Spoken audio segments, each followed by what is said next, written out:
right, good evening.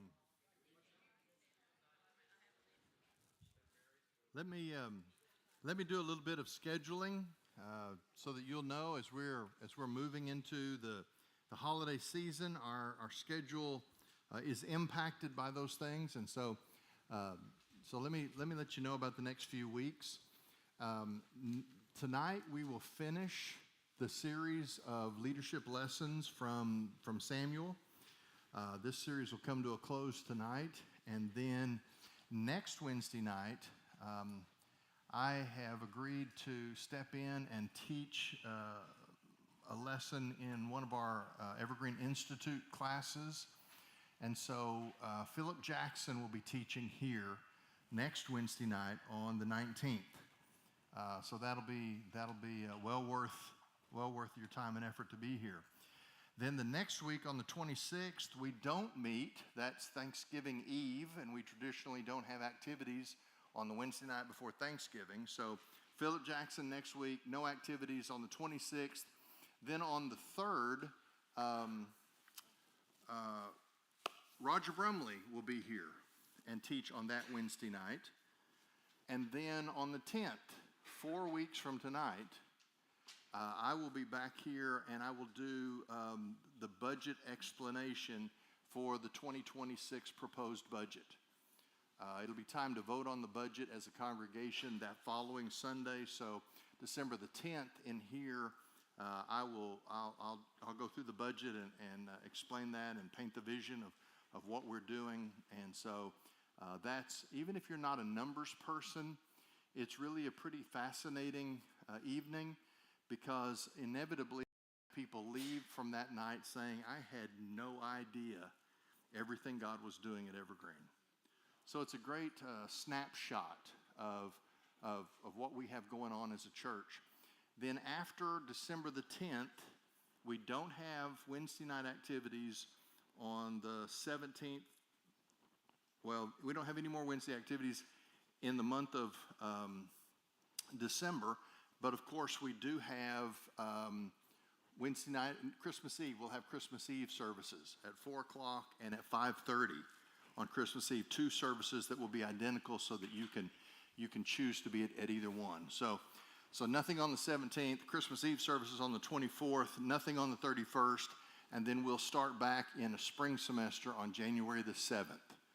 So I wanted to just kind of outline the next few weeks so that you could make your plans and plan for that. I want us to finish this series of leadership lessons from the book of Samuel. We're actually going to wrap up by dipping into 2 Samuel this evening. The last lesson we had was in chapter 18, 17 and 18 over the last couple of weeks. If you read the rest of 1 Samuel, what you will find is that the second half of 1 Samuel is the story of the increasing decline of Saul's kingship and the pursuit, the refugee period of David's life. He's on the run. He's living in the wilderness. He's hiding in caves. Saul is regularly after him. And Saul dies right here at the transition between the first book of Samuel and the second book of Samuel. In the Hebrew Bible, Samuel is not divided into 2 books. It's just a single book, and so there's no break in the story like we see on our page. But as we look at, we're not going to spend a lot of time in those intervening chapters, although I will point out a couple of instances along the way when we get there. But I want us to start in 2 Samuel chapter 1. And we're going to come to the story of the combat deaths of Saul and Jonathan. And David is not with Saul and Jonathan. There are 2 battles that Israel is facing on 2 different fronts. David is leading troops against the Amalekites, while Saul and Jonathan are leading troops against the Philistines. It's a 2-front war. Shouldn't have been a 2-front war. You remember The whole reason that the kingship was removed from Saul was because he had specific instructions from the Lord that he was to exterminate the Amalekites. They had a long history going all the way back into the days of Moses. They had a long history of being a perpetual thorn in the side for the nation of Israel. And God had given the Amalekites generations, centuries, to repent. They knew Israel's God. They knew what was true. And yet they continued to reject Israel's God and annoy and harass Israel. By the time Saul comes along, God's instructions are to eliminate this people. It is the time for judgment. Saul, you remember the story, Saul decides he has a better way. He keeps the spoils of the defeat of the Amalekites. He doesn't execute all the Amalekites, and he doesn't execute the king. You remember the story? Samuel has to come in, and Samuel executes the king of the Amalekites because of Saul's disobedience. Well, we're going to find out in one of the great ironies of Scripture that an Amalekite that should have been exterminated ends up being the one who executes Saul, a wounded Saul on the battlefield. It just unfortunately seems to have a natural, full circle life cycle. Open your Bibles to 2 Samuel, the first chapter, and we're going to see the death of Saul and Jonathan, and we're going to see the transition of David from a refugee in the wilderness, a supporter of Saul, but generally a supporter from a distance, a safe distance, and we're going to see David become king. Now, let me tell you something. We're going to look at chapter 1 of 2 Samuel. We'll look in a couple of places in the next couple of chapters, and then we'll finish in the first verses of chapter 5. One name that won't show up in any of the verses that we look at tonight is the name of Samuel. Remember, Samuel's dead. He's gone. But I want you to understand that even now, the transition from Saul and his death to David first being a king over Judah only, and then eventually the king over all of Israel, the fingerprints of a godly man named Samuel are all over this process. Samuel was the one that anointed David originally. Samuel was the conscience that God used to speak truth to Saul when he was not obeying. The great principle of 1 Samuel, that to obey is better than sacrifice. Saul loved the showy sacrifices because while he said he was offering it to God, it made him look impressive. Elaborate and exaggerated sacrifices. And Samuel's lesson was, God only wants a heart that obeys him. He's not looking for showy worship.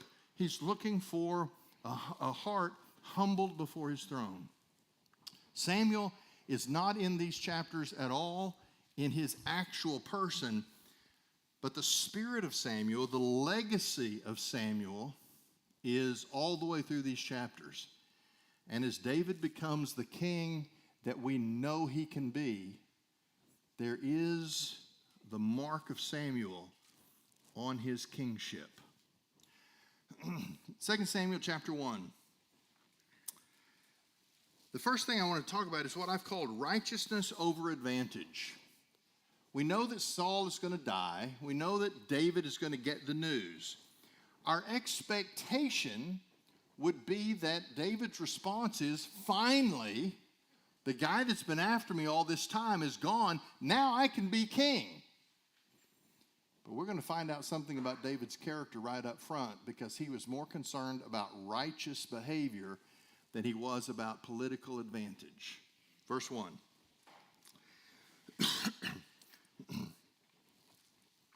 Now it happened after the death of Saul that David returned from striking down the Amalekites. Then David remained 2 days in Ziklag. Now it happened that on the third day, behold, a man came out of the camp from Saul, and his clothes were torn, and dust was on his head. And it happened when he came to David that he fell to the ground and prostrated himself. Then David said to him, "From where do you come?" And he said to David, "I have escaped from the camp of Israel." David said to him, "How did things go? Tell me now." And he said, "The people have fled from the battle, and also many of the people have fallen and are dead, and Saul and Jonathan his son are dead also." So David said to the young man who told him, "How do you know that Saul and his son Jonathan are dead?" And the young man who told him said, "By chance I happened to be on Mount Gilboa, and behold, Saul was leaning on his spear, and behold, the chariots and the horsemen pursued him closely. Then he turned to look behind him, and he saw me and called me, and I said, 'Here I am.' And he said, 'Who are you?'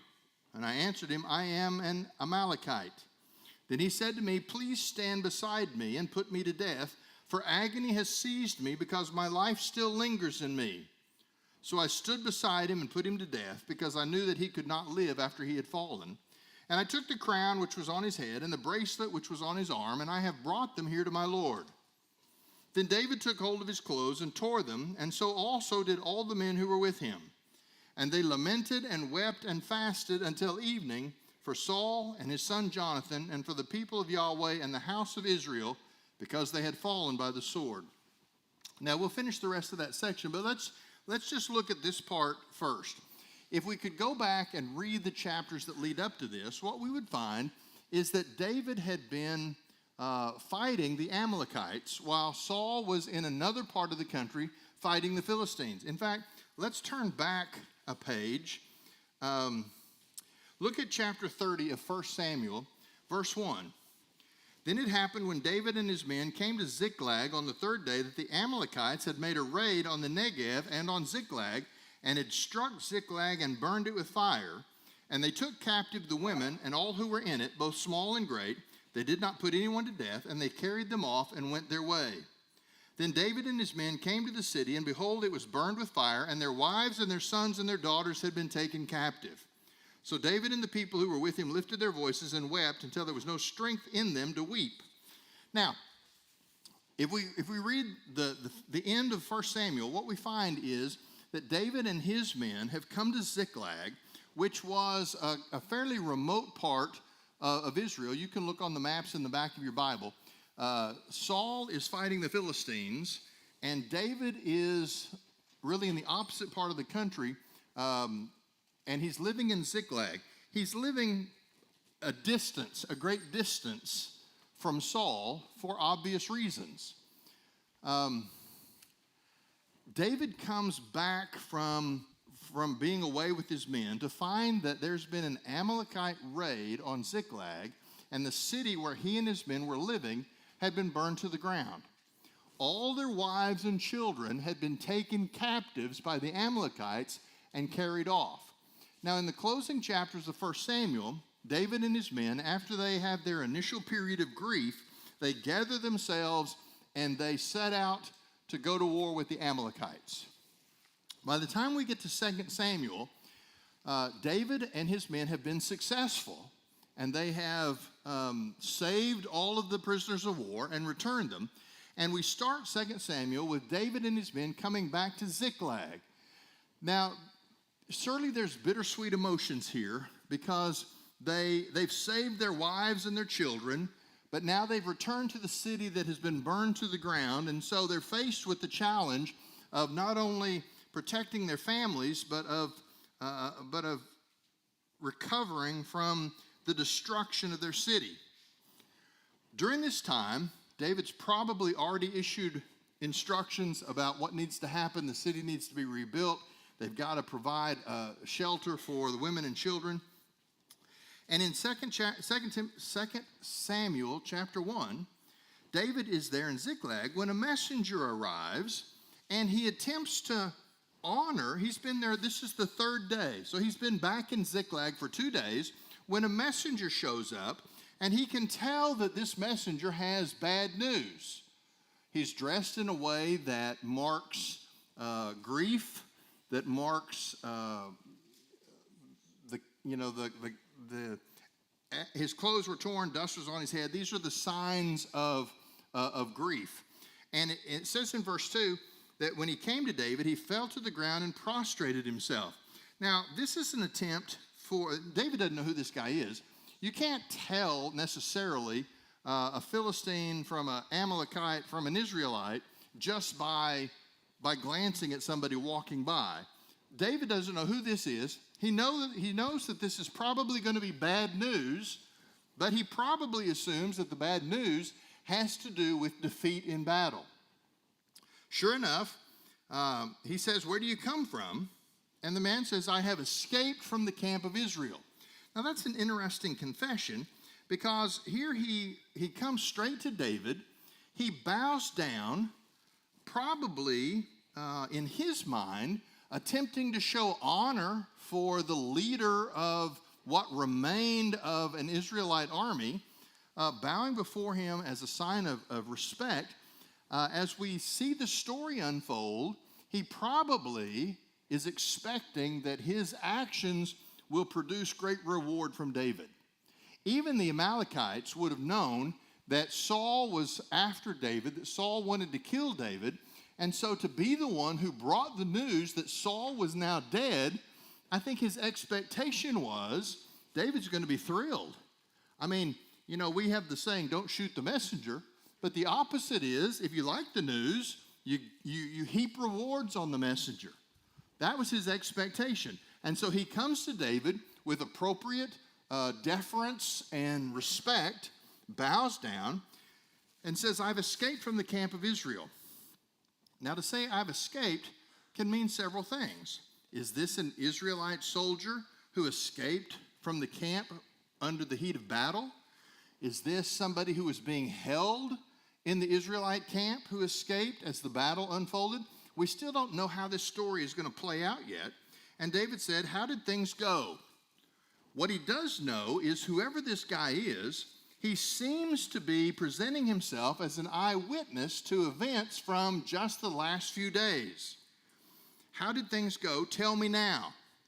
David knows that Saul was leading that army. He knows that the prince, the primary prince, Saul had 3 sons, but Jonathan was the heir apparent, even though even Jonathan knew that he would not be king because the kingship had been removed from Saul. But he was the first prince. David knows that they're there, that they were fighting the Philistines. How did things go? Tell me now. He said, "The people have fled from the battle, and also many of the people have fallen and are dead." I wonder if there was a pause right here. "And Saul and Jonathan, his son, are dead also." Well, these are serious claims. In fact, it's so serious that David needs proof. He's not going to accept the word of a total stranger for something this significant. And so he immediately says, "How do you know that Saul and his son Jonathan are dead?" And the young man is going to give several evidences.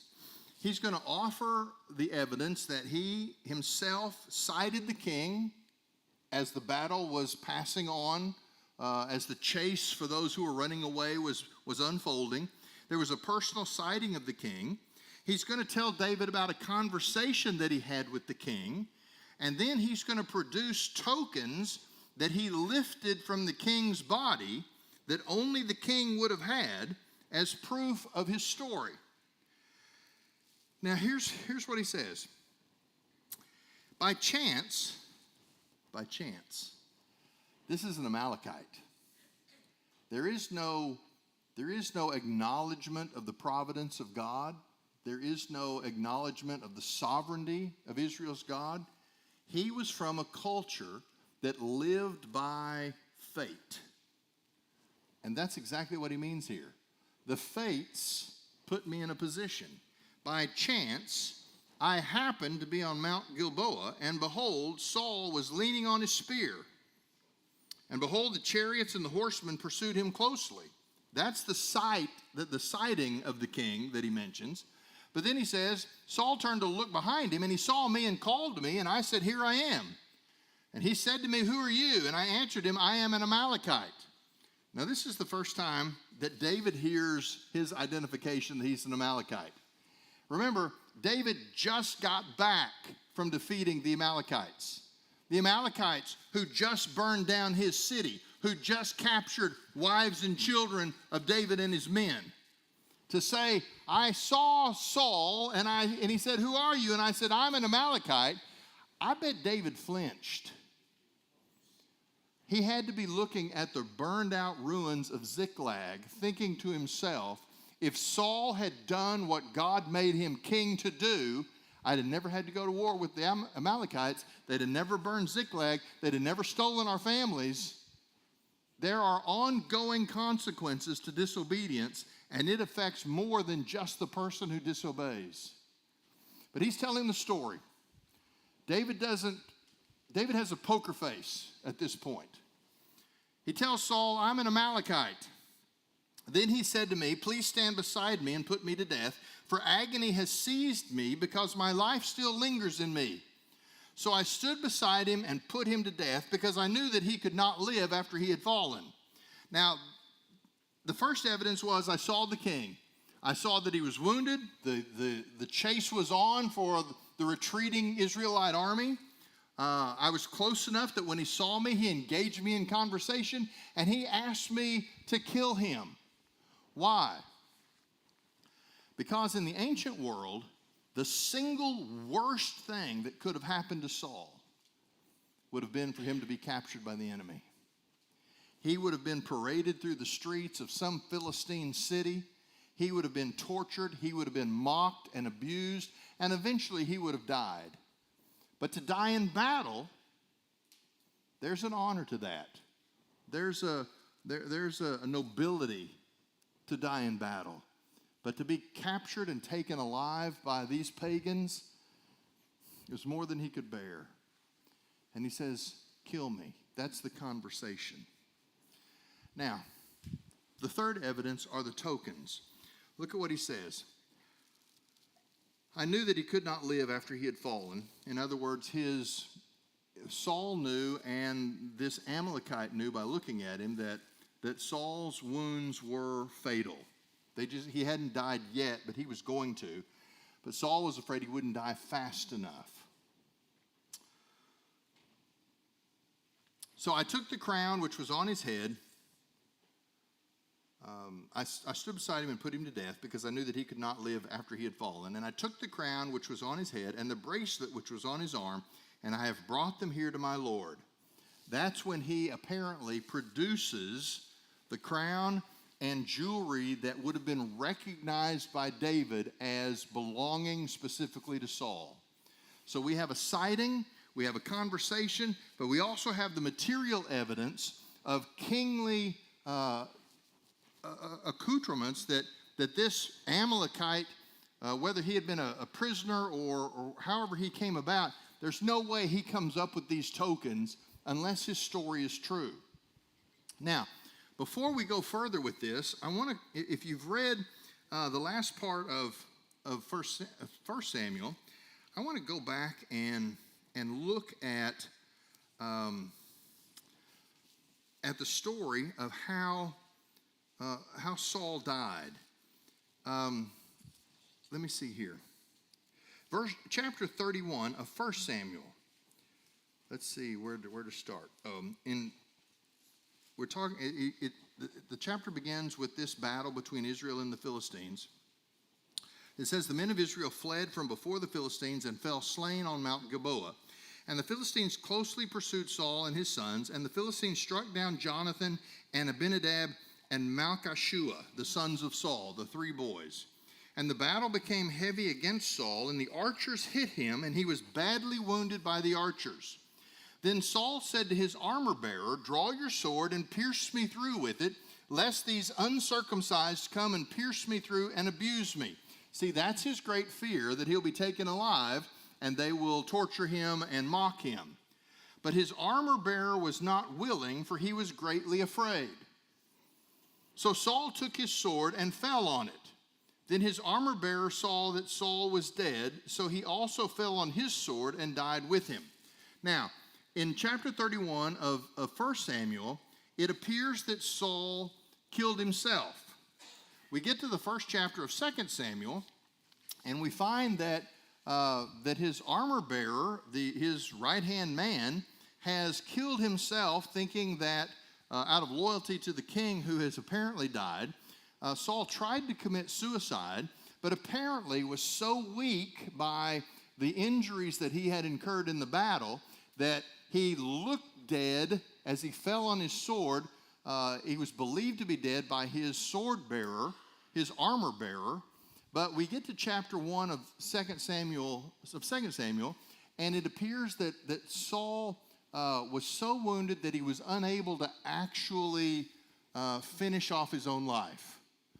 That's how you can reconcile these stories, because one is really the assessment that comes from the armor bearer. He saw that Saul was dead. He assumed that Saul was dead, and he took his own life. But now this Amalekite shows up as the army is in retreat and the Philistines are in pursuit, and Saul is enough awake that he realizes he's still alive, he's still in danger of being taken captive, and he turns and sees this guy and engages him in conversation, and he says, "Kill me, because I don't want to be captured and abused." And so the Amalekite does what the armor bearer wouldn't do, and he stands over Saul and he kills him, takes the bracelet off of his arm, takes the crown off of his head, and begins the journey to find David, because there's got to be a reward at the end of this story. That's his thought. Well, so we go back to 2 Samuel chapter 1, and in verse 13. There's lamenting and weeping. It says they fasted until evening for Saul and his son Jonathan, and for the people of Yahweh and the house of Israel, because they had fallen by the sword. There's a massive day and night of grief. There was weeping and wailing. There would have been funeral dirges sung. This is a horrible defeat for the nation of Israel. David circles back around in verse 13. David said to the young man who told him, "Where are you from?" And he answered, "I am the son of a sojourner, an Amalekite." A sojourner is somebody that he was of Amalekite descent, but he was from a family that was living in the territory of Israel. That's not really that unusual when you think that the Amalekites that should have been destroyed by Saul at the instruction of God, the problem was these pagans were living in territory that God had set aside for his people. What we call the Promised Land or the Holy Land, it was populated with this variety of Canaanite pagans that should have been destroyed through the period of the conquest.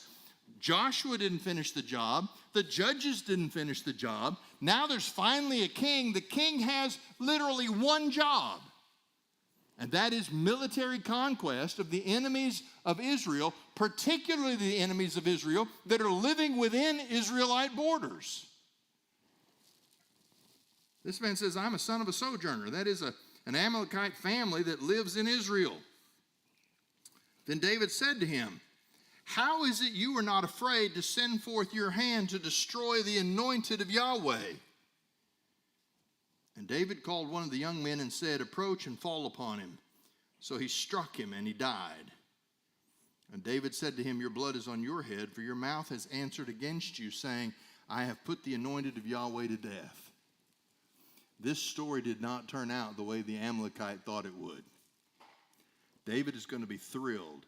He's going to give me rewards out the wazoo because I have eliminated his greatest threat. But here's the lesson, and here's where the mark of Samuel shows up.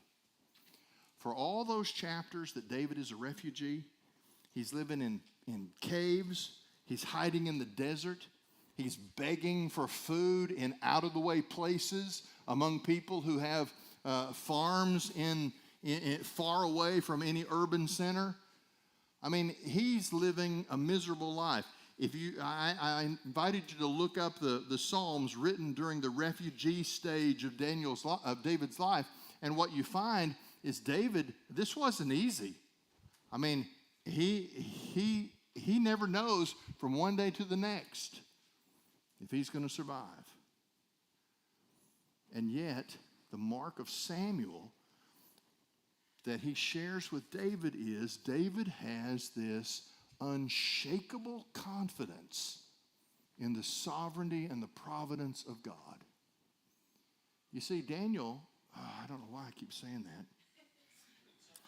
I've been studying Daniel, looking at the possibility of preaching through Daniel in 2026 at some point, so I got Daniel on the brain. But we are talking about David. And David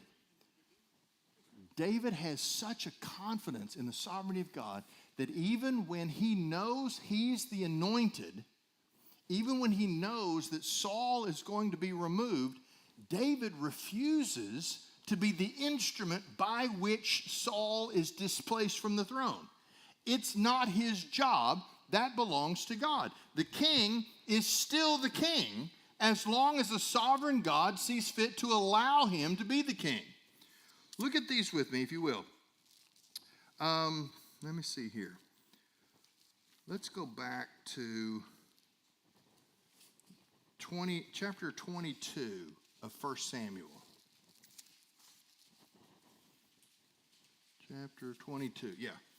Let's go to chapter 22. We're in this refugee period, and Saul is regularly on the hunt to find David and kill him.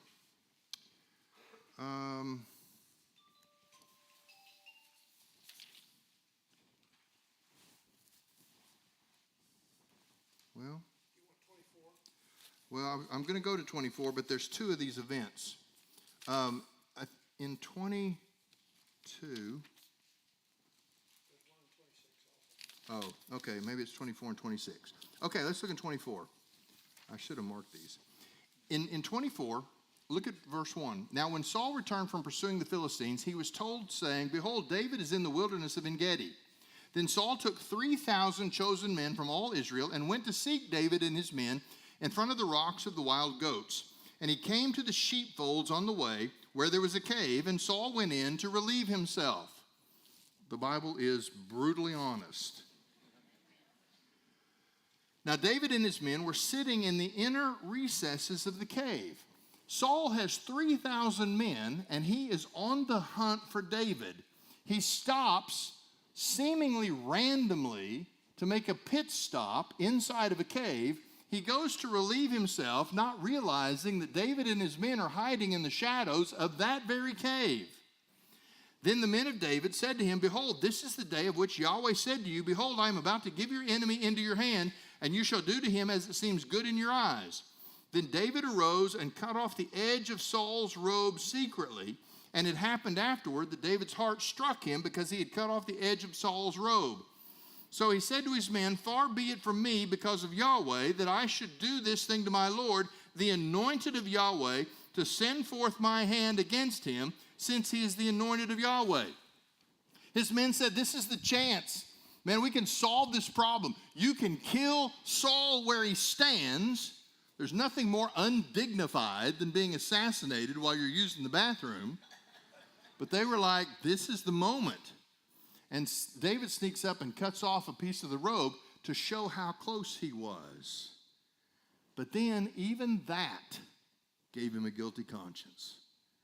And he says, listen, as long as he's breathing in and out, he's the anointed of the Lord, and it is not my place to take him off the throne. You have to understand what a radical attitude this was, because this was a generation, this was a time in human history when assassination of one king to be replaced by another king was not even out of the ordinary. It was the natural political progression of things. Kings seldom died natural deaths. They were assassinated. That was the ordinary way of things. And David said, no, I'm not going to do it. Now, look in chapter 5, Samuel dies. You'd think with Samuel dying, if David had any reservations about what Samuel thought, that's now out of the picture. So we look at chapter 26. Then the Ziphites came to Saul at Gibeah, saying, "Is not David hiding in the hill of Achilah, which is before Jeshimon?" And so Saul arose and went down to the wilderness of Ziph, having with him 3,000 chosen men of Israel to search for David in the wilderness of Ziph.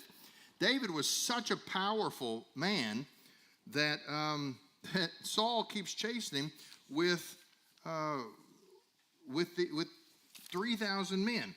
I'm not going to read the whole chapter, but what happens is David and his men recognize that Saul and his 3,000 men have established a camp. They sneak into the camp of Israel, and they find Saul asleep, surrounded by his generals. Stuck into the ground next to the king is the king's spear. I mean, what are you going to do? Come on, he's right there. David takes the spear. They sneak back out of camp. And the next day, he calls out to Abner, the primary general under Saul. And he says, "Hey, here's the king's spear. How does it feel to be so bad at your job that you couldn't protect the king? I could have killed him last night. Why did I not do it? Because he's the Lord's anointed, and it's not my job to take over what a sovereign God decides to do in his providential timing." I mean, there's not a handful of people in human history that reject two up close and personal opportunities to execute the king that is chasing him with a small army. You think Saul would have paused for as much as 3 seconds before executing David if he could have laid his hands on him?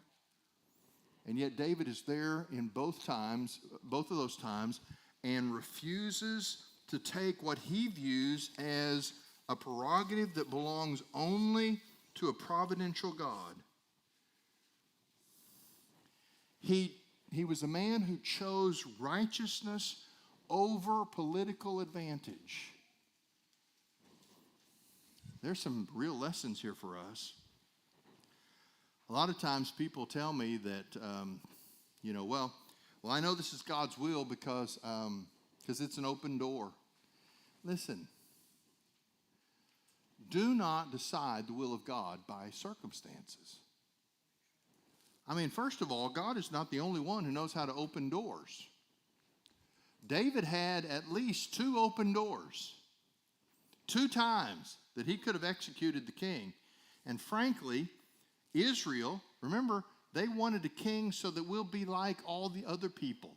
Frankly, to execute the king, they wouldn't have blinked, because that's exactly what the surrounding nations typically did all the time. Nobody would have said, "Well, we can't have David be king now." They would have thrown themselves at David, because the guy that assassinates the king is almost 100% of the time the next king. That was the way things were done. Except David was not a regular guy.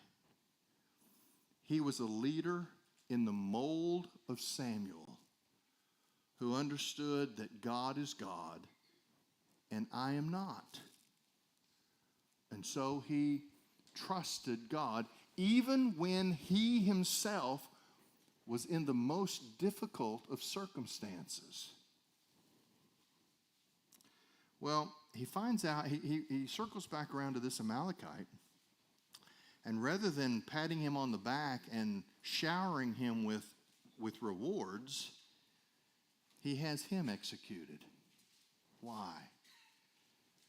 Because he is an enemy who killed the anointed of God. That doesn't deserve reward. What audacity do you have as an Amalekite soldier to raise your spear against the king of Israel? I mean, Saul wasn't even killed by another king. He was killed by a foot soldier who just happened by. Well, Saul wanted to die. Yeah, he did. But the armor bearer recognized that to kill Saul was to step into a role that he didn't have the right to step into. And yet this Amalekite seemed to not even pause. In fact, in the verse where he tells the story, he doesn't even make a big deal about it. So I stood beside him and put him to death because I knew he could not live after he'd fallen. In other words, this is how a kid gets out of trouble. Well, he was going to die anyway. Doesn't matter. Doesn't matter. You breached a line that you didn't have the right to cross. And David executes him. Now, it's interesting that from a practical standpoint, I don't think this was in David's mind until much later. But David, everybody knew Saul wanted to kill David. David now holds Saul's crown and a bracelet from his arm. Well, did David have anything to do with the death of Saul? That might have been a legitimate question, except by executing the Amalekite, there were witnesses to the story who could now testify that not only was David's hands clean of the blood of Saul, but he was the avenger on behalf of Israel for an enemy that killed the king. That's going to play out in this story in a big way moving forward. He was a man who chose righteousness, doing the right thing, over advantage, even when the advantage would have made his life a whole lot easier. Well, the last half of this chapter 1, I've called it lamentation over celebration. You see, they had been celebrating the return to Ziklag. Even though the city had been destroyed, they had defeated the Amalekites, they had saved their families, they had come back, and even with the city needing to be rebuilt, they were celebrating a military victory until this guy shows up, and the celebration is now interrupted by lamentation. David writes what is recorded in the last half of this chapter. He writes a poem that is called the Song of the Bow. One commentator said that this is one of the finest specimens of Hebrew poetry, not just in the Old Testament, but in all of Hebrew writing that we have ever discovered. It is a powerful tribute to a fallen king and his family. And it says here in verse 17, then David chanted with this funeral lament over Saul and Jonathan his son, and he told them, the soldiers, to teach the sons of Judah the song of the bow. Behold, it is written in the book of Jasher. The book of Jasher, that's just an interesting historical note. That is a book that's mentioned a couple of places in the Old Testament, a book that was essentially a collection of Hebrew writings. It is referred to in the book of Kings, I believe, and it's referred to here. We don't have it. It's no longer extant. It's been lost to history, but it is mentioned in the Bible in a couple of places, so it seems to have been maybe like a hymn book that preserves some of the poetic writings in the history of Israel. Here's the lament, the funeral lament that he writes, and it is meant to memorialize his tribute to Israel's first royal family. So let's read this, beginning in verse 19. David says, your beauty, O Israel, is slain on your high places. How have the mighty fallen? Tell it not in Gath, proclaim it not in the streets of Ashkelon, lest the daughters of the Philistines be glad, lest the daughters of the uncircumcised exult. O mountains of Gilboa, let not dew or rain be on you, nor fields of offerings, for there the shield of the mighty was defiled, the shield of Saul, not anointed with oil. From the blood of the slain, from the fat of the mighty, the bow of Jonathan did not turn back, and the sword of Saul did not return empty. Saul and Jonathan, beloved and pleasant in their life, and in their death they were not separated. They were swifter than eagles, they were mightier than lions. O daughters of Israel, weep over Saul, who clothed you luxuriously in scarlet, who put ornaments of gold on your clothing? How have the mighty fallen in the midst of the battle? Jonathan is slain on your high places. I am distressed for you, my brother Jonathan. You have been very pleasant to me. Your love to me was more wonderful than the love of women. How have the mighty fallen and the weapons of war perished? Now, I can't read that to you in Hebrew, but in Hebrew it is a stunningly brilliant poem. Let me look at it real quickly for you. Some translations, depending on what Bible you're carrying, in verse 19, it might say, the gazelle, O Israel, is slain on your high places. My translation says, your beauty, O Israel. Some of you may have a translation that uses the word splendor or even the word glory. It is a poetic play on words because the word for gazelle is the same Hebrew word that is poetically used to describe glory or splendor. So the literal translation here is a powerful image that comes from nature. It's the image of a strong and powerful gazelle, one who can run fast, who can leap high, who's been killed and is laid out dead on the mountainside. But here, poetically, it means the splendor, the glory, the beauty of Israel. He's talking about the king. He's dead on the mountainside, on the high places. Notice in 19 and also in 27, the theme is stated at the beginning and at the end. How have the mighty fallen? Well, in verse 21, this is the verse I want you to, look at verse 20. He says, tell it not in Gath, proclaim it not in the streets of Ashkelon, lest the daughters of the Philistines be glad, lest the daughters of the uncircumcised exult. Ashkelon and Gath, Philistia was made up of 5 city-states. Ashdod, Ashkelon, Gath, Tyre and Sidon, maybe. There were 5 major Philistine cities that were capitals, in a sense, over what we might call states. And the nation was divided into those 5 regions. And so to talk about, in the Old Testament, to talk about a nation, you often spoke of their major cities as a way. It would be like us talking about the United States by saying, Washington did this and New York did that and Los Angeles did something else. They often spoke of nations in terms of cities. What's happening here, imagine this. Israel has David's forces have defeated the Amalekites, but the Philistines have just defeated Saul's army. As David is in Ziklag, he can imagine the Philistine troops that have chased Israel in retreat, trying to kill them as they tried to run away. He can imagine them marching their way back to the Philistine cities, celebrating this great victory over Saul and his army. And he says, listen, when you get back to your cities, don't you celebrate this death. Don't you party because Saul is dead. It is in a not so subtle threat that David says, I'm coming for you.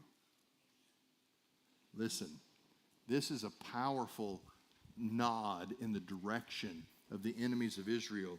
He said, don't brag about this when you get home, because the daughters of the Philistines might be glad. The daughters of the uncircumcised might exult. You don't want to party for this because I'm coming for you. That is a powerful verse when you understand how it made it there. Why is he referring to the Philistines? I know they're the ones ultimately that defeated Saul's army, but why would that show up in the funeral dirge? Because Saul is saying, we're going to grieve for a time. But don't celebrate this, because we're not done yet. In verses 22 through 24, he mentions the honorable distinctions of Saul and Jonathan. In those verses, he talks about the speed and strength of both of those soldiers in battle. I love when he turns his attention. In verse 23, he says, they were beloved and pleasant in their life, and in their death they were not separated. They died together. They were swifter than eagles. They were mightier than lions. What a tribute to a fallen soldier. But then he turns to the daughters of Israel, the people of the nation. O daughters of Israel, weep over Saul, who clothed you luxuriously in scarlet, who put ornaments of gold on your clothing. In other words, not only were Jonathan and Saul mighty men of battle, but for all of Saul's problems, for all of his hatred of David, for all of his reckless disobedience of God, David says, don't forget, Saul gave us a prosperous, stable society. He put you in a position where you have clothing and jewelry that you never would have had. He was a good king for Israel. Now, granted, we love to talk about all the reasons why Saul was removed as king. His relationship was rocky with the Lord. But David's not refusing to recognize that, but he's looking at at Saul as a king over Israel. And frankly, Israel, except for David, Israel fared pretty well under Saul. And he's acknowledging that he was a great man of war, but he was also a pretty good king for Israel. But it's in verse 25 where David's personal grief finally emerges. In 24, he's telling the daughters of Israel not to weep. But in 25, it seems like David himself begins to weep. How have the mighty fallen in the midst of the battle? Jonathan is slain on your high places. I am distressed for you, my brother Jonathan. You have been very pleasant to me. Your love to me was more wonderful than the love of women. Now, I mentioned this last week that because of the perversion of our culture, we tend to read statements like that and we sexualize everything. And so there is often the suggestion within progressive and liberal Christianity that David and Jonathan were homosexuals. That's absurd. Let me explain to you why this kind of language is used. When David says, your love to me was more wonderful than the love of women. All right, let me explain that to you. It's not a sexual reference. Think about the way marriage was often conducted in the Old Testament.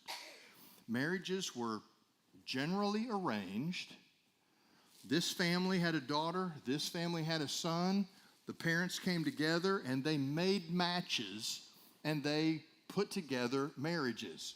In the ancient world, the relationship between a man and a woman at its best was usually a relationship of mutual respect, of the kind of love that you have for someone who stands beside you, who helps you, who is a helpmeet, who comes along beside you and makes you better. But in the ancient world, the relationship between a husband and a wife was a relationship that was essentially functional. It was about having a family and raising a family. Men didn't have their wives as their best friends. That was not normal. We say in our culture, we go, hey, listen, marry your best friend. Well, in our culture, that advice makes sense. A marriage can be sustained for 40 or 50 or 60 years when there's a deep bond and it's not merely a functional circumstance. But in the ancient world, marriages often were just that. They were functional circumstances that were designed for the procreation of the tribes, for having children, raising up the next generation. There were responsibilities for fathers to children, for mothers to children. There were responsibilities for wives and husbands to each other. But your best friend would almost never have been your spouse. So in this verse, when David in his grief says, your love for me was better than that of a woman, he's saying, unlike a functional friendship, you and I were bonded in our souls. There's nothing sexual about it. It is an acknowledgement of a relationship that was extraordinary, frankly, in any generation. And that's what he's saying about Jonathan. How have the mighty fallen and the weapons of war perished? Well, he chose righteousness over political advantage. He chose lamentation to interrupt celebration. But then I finished by saying that he displayed godly patience over human ambition. In chapter 2, let me just give you some verses here. In 2 Samuel chapter 2, verse 5, there's an empty throne. Okay, we got to solve that problem.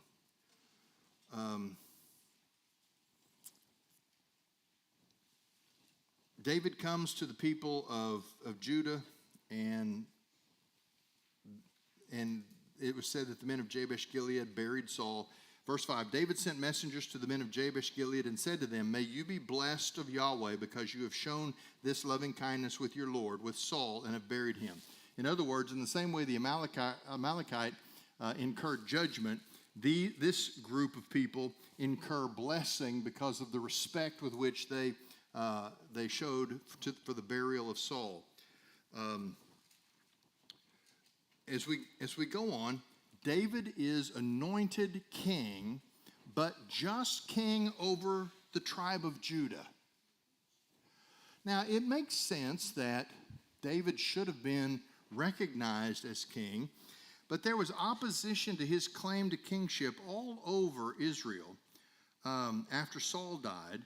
And what we see, if we were to read the next several chapters, is that there are two main characters. Abner, who was the general of Saul, he wasn't a big fan of David. Remember how embarrassed he was when David holds up the spear and says, you're a lousy general. I could have killed your king and you didn't do your job. Abner's not a big fan of David, but there's also an heir of David, an heir called Ishbosheth, and between the two of them, Ishbosheth is made king over, or claims the role of king over Israel, and he was king for 2 years. Judah followed David. The rest of Israel followed Ishbosheth. Now, you can read these chapters for yourself because there's a lot of intrigue, but the bottom line is, for chapters 2 through 4 of 2 Samuel, we have a civil war break out. David is king over Judah. Ishbosheth for 2 years is king over Israel. Then Abner is there. Abner is the primary general on the Israel side. Joab is the primary general who is alongside David on the Judah side of things. And this civil war breaks out because Abner and Joab decide that if they get together, they can probably solve this problem and bring the opposite sides together. Unfortunately, neither one of these generals had the recognized charisma, the authority. They didn't have the following to pull this off. So for a time of about 5 years, there's civil war. David is still trusting the providential timing of a sovereign God. We would think that when Saul died, David would be the next king. It should have been that way, but no. He's only the king over Judah, and a civil war ensues. Now, it's only after Abner dies and Ishbosheth dies. Abner actually changed sides at some point in the war and came over to David's side, although his motives were a little bit suspect. You can read this in these chapters. But in chapter 5, we're going to see the resolution. Then all the tribes of Israel came to David at Hebron and said, "Behold, we are your bone and your flesh. Previously, when Saul was king over us, you were the one who led out and brought in Israel. And Yahweh said to you, you will shepherd my people Israel, and you will be ruler over Israel." So all the elders of Israel came to the king at Hebron, and King David cut a covenant with them in Hebron before Yahweh. Then they anointed David king over Israel. Now David was 30 years old when he became king, and he reigned 40 years. At Hebron he reigned over Judah 7 years and 6 months, and in Jerusalem he reigned 33 years over all Israel and Judah. Now, when the civil war comes to a close, all of the tribes of Israel make their way. They send a delegation to David, and they have 5 evidences, 5 reasons why they finally have come to the conclusion that they should have come to 5 years earlier, that David is the next king over Israel. First was, they said, hey, we're bone of your bone, we're flesh of your flesh. In other words, we share a common family heritage. But then they said, David should be king because he has an impressive record of military success. They said, even when Saul was king, you were the one who took us out and brought us back in. In other words, you marched us into battle and you brought us back victorious. What was the job of a king when God appointed Saul? The job of a king was to defend the nation and to defeat their enemies. They said, even when Saul was king, you were the one that was doing that. You were defeating our enemies. We have common family heritage. You have an impressive record of military success. There are prophetic revelations about you. Look at verse 2. He says, Yahweh said to you, you will shepherd my people Israel, and you will be a ruler over Israel. Wow. You'd think if God had said it, that would have been enough 5 years earlier. But sometimes we got to just figure these things out. But here's the cool part of this. You remember Samuel gave a warning when Saul was made king. And the warning was, he's going to draft your sons. He's going to tax your wealth. He's going to take your horses and your cattle. I mean, the king is in it for the king. Now, he's supposed to look after the nation. He's supposed to defend them militarily, but kings tend to live a lifestyle different from the little people. And yet, what do we have here in the prophecy about David? God said David will shepherd my people. Saul was a military commander, but he was never a shepherd. What does a shepherd do? He feeds the sheep. He protects the sheep. He defends the sheep. He heals the sheep. He cares for the sheep. In David, we have a whole different kind of king that's being presented. We share a common family background. He has an impressive record of military success. God made prophetic revelations about David being the chosen shepherd for Israel. If we go back to 2 Samuel chapter 3, we find Abner's endorsement. That is, when Abner left the Israel side of the Civil War and came over to the David side of the Civil War, he endorsed David as the next king. And then in chapters 3 and 4, we find that in the same way David honored the men of Jabesh Gilead for their respectful treatment of Saul's body, in chapters 3 and 4, Israel recognizes that David showed respectful treatment not only to Saul, but his entire family. Again, what was the pattern in the ancient world? A king assassinates the previous king, he takes the throne, and what's the first executive order on day one? Kill everybody in the previous king's family, because you can't have them showing up later and assassinating you back. David was a different breed. He was a man after God's own heart, but he was also a man with the stamp of godly Samuel on his life. Well, 5 evidences of why they finally came to recognize David. And it says that he reigned for 7 years and 6 months in Hebron. That was the time that he was just king over Judah. And then he moves to Jerusalem when the tribes acknowledge him as king. And for the next 33 years, he was the king over all Israel and Judah together. We will come to see the period of David's kingship as the golden age of Israel. Their boundaries, their borders are extended. They have more territory at the end of David's reign than at any time in their history. David secures territory that the conquest under Joshua and the time during the Judges had not been able to do. He stretches the map that is Israel. He makes Israel prosperous. He makes their army mighty. Enemies are afraid of approaching Israel under King David. He was a great king. But like so many other men, Moses made a mistake, and he didn't get to go to the promised land. Greatest leader in the Old Testament, I think. David, right there with him. Greatest king of the Old Testament. But we're going to run into an episode with a woman named Bathsheba. The chapter of the Bathsheba story begins with the verse that in the spring, when kings go out to war, David stayed behind and fell into temptation. You know the most dangerous thing that can happen to a leader? To put his life on cruise control and quit leading. David wasn't where he was supposed to be. He was supposed to be leading the troops in battle. That's the king's one job. But instead, he stays behind, falls into temptation, commits adultery, attempts to cover up the adultery by committing murder. Well, how is David punished? He's a great king.